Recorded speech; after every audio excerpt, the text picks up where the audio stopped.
1857 में भारत की आजादी की क्रांति लिखी गई। भारत अंग्रेजों से आजाद होना चाहता था और 90 साल बाद जब भारत आजाद हुआ तो आजादी का शंखनाद हुआ और जवाहरलाल नेहरू भारत के प्रथम प्रधानमंत्री बने। आज हमारे साथ में एक ऐसी शख्सियत मौजूद है जो लगातार वाणी के व्यंग से बाण का संहार करते हैं तो वाणी के व्यंग से वीणा भी बजाते हैं। वाणी से बाण का संहार करने वाले और वाणी से वीणा बजाने वाले, जिन्हें आप लोग लोकेशानंद जी महाराज गुफाधाम सरकार के नाम से जानते हैं। चूंकि संतों में इस समय हर्ष का माहौल है और राम मंदिर का विषय अयोध्या दिव्य और भव्य सज रही है और रामलला 500 साल बाद अपने घर वापसी कर रहे हैं। भारत आजाद हुआ है, लेकिन क्या वास्तव में सनातन आजाद हुआ है? क्योंकि सनातन कहीं न कहीं जंजीरों में जकड़ा हुआ आज भी है।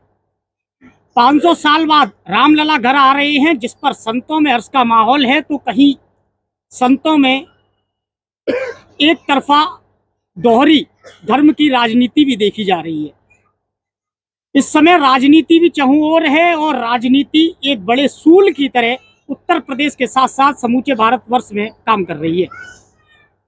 स्वागत करते हैं गुफाधाम सरकार जी का और चर्चा करते हैं। गुरुजी, सबसे पहला सवाल, आपको कैसा लग रहा है 500 साल बाद रामलला वापस आ रहे हैं? देखिए, पहले तो आपके इस चैनल के माध्यम से भारतवर्ष के सभी श्रद्धान्वित एवं गुफाधाम सरकार अवधूत आश्रम के सभी धर्म अनुयायियों को भगवान श्री राम जी का अयोध्या में अपने नवनिर्मित गृह में विराजमान होने पर बहुत बहुत बधाई, बहुत बहुत शुभकामनाएं।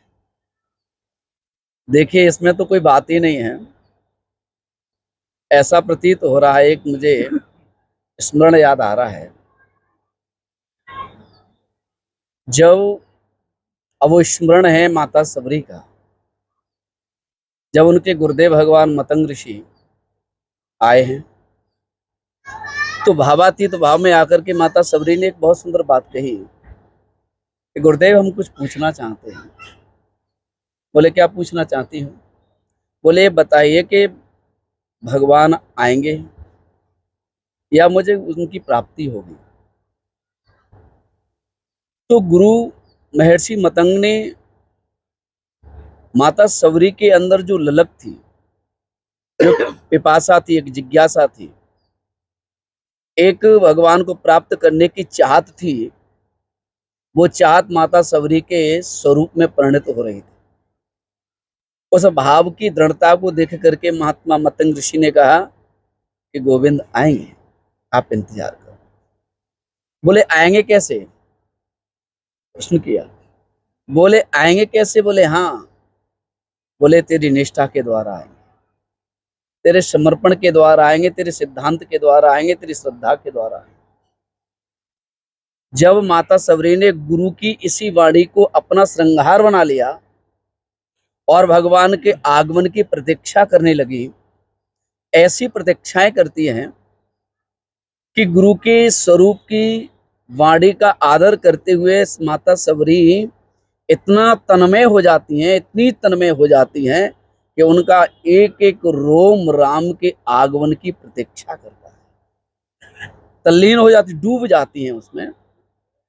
और जैसी डूबती हैं, अगाध श्रद्धा जागती है, अगाध समर्पण जागता है भगवान के लिए, विश्वास जागता है, तो पूरा उन्हें दृष्टि में सिया राम में दिखने लगता है। पूरा जगत का प्रत्येक कण उन्हें अपने इष्ट में दिखता है। और उसी प्रतीक्षा के फल स्वरूप, श्रद्धा गहरी होने के फल स्वरूप, सबरी को राम के दरवाजे पर नहीं जाना पड़ा, बल्कि राम को सबरी के दरवाजे पर आना पड़ा। तो यही माहौल।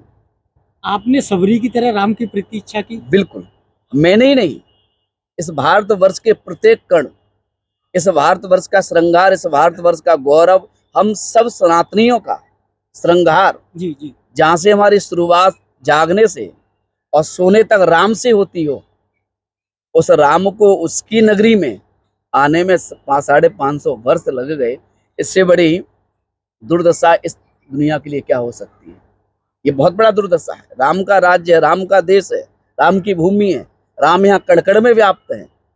उस राम को अपने ही निज गृह में आने में इतना विलंब। तो उनको लाने के लिए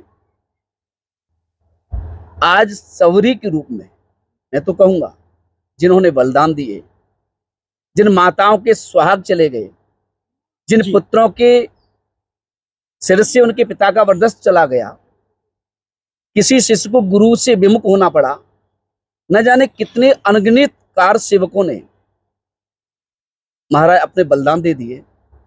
यहाँ तक आपको पता है कि जब मस्जिद तोड़ी गई तो कुठारी परिवार, जिनके मात्र 8 दिन बहन की शादी के रह गए, और वो सबसे पहले मस्जिद पर चढ़े और उन्हीं पर गोली लगी, उनको जिंदा मार दिया गया। मात्र 8 दिन बहन की शादी में रह गए, वो मातम छा गया। लेकिन मातम नहीं था, वो उनके लिए एक उत्सव था, क्योंकि अगर मेरा भाई किसी अनगिनत भाव में अपने प्राणों का त्याग करता तो क्षोभ भी हो सकता था, लेकिन वो तो राम के लिए समर्पित हुए। जो राम के लिए समर्पित होते हैं तो उनकी तो अपने आप में कीर्ति। तो उन सब का विश्वास, उन सब की श्रद्धा, उन सब का भाव, उन सब का समर्पण, उन सब के बलिदान का एक तपस्या के रूप में भाव प्रकट हुआ है, एक तपस्या के रूप में जागृत हुए हैं। और उस तपस्या के फल स्वरूप में यूपी को कर्मयोगी हमारे परम पूज्यपाद उत्तर प्रदेश के यशस्वी योगी आदित्यनाथ जी की ओर आप इशारा कर रहे हैं जी। गुरु जी, मैं पूछना चाहूंगा, आपने दुर्दशा शब्द कहा।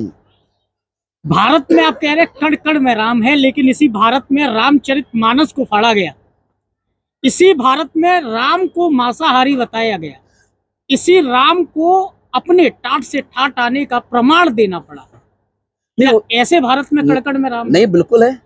उनके लिए तो तब भी नहीं थे, उनके लिए तो आज भी राम नहीं है, क्योंकि वो खुद अपने आप में नहीं है ना। वो खुद अपने आप में कहाँ है? उन्होंने रामचरितमानस को जाना है क्या? उन्होंने कहाँ किस प्रमाण की विधि को रामचरितमानस को पढ़ा है क्या? कहाँ राम ने मांस खाया है? कौन सी जगह है? कोई उन पर विधि प्रमाण है क्या?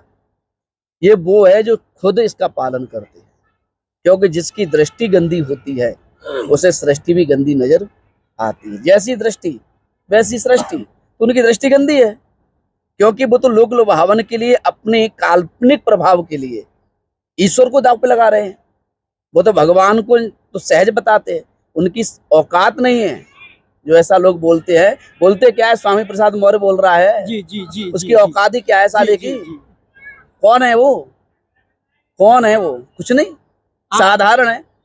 उस भगवान की बात करता है। 7 वर्ष की अवस्था में कनिष्ठ का अंगुली पर गिरा धारण किया।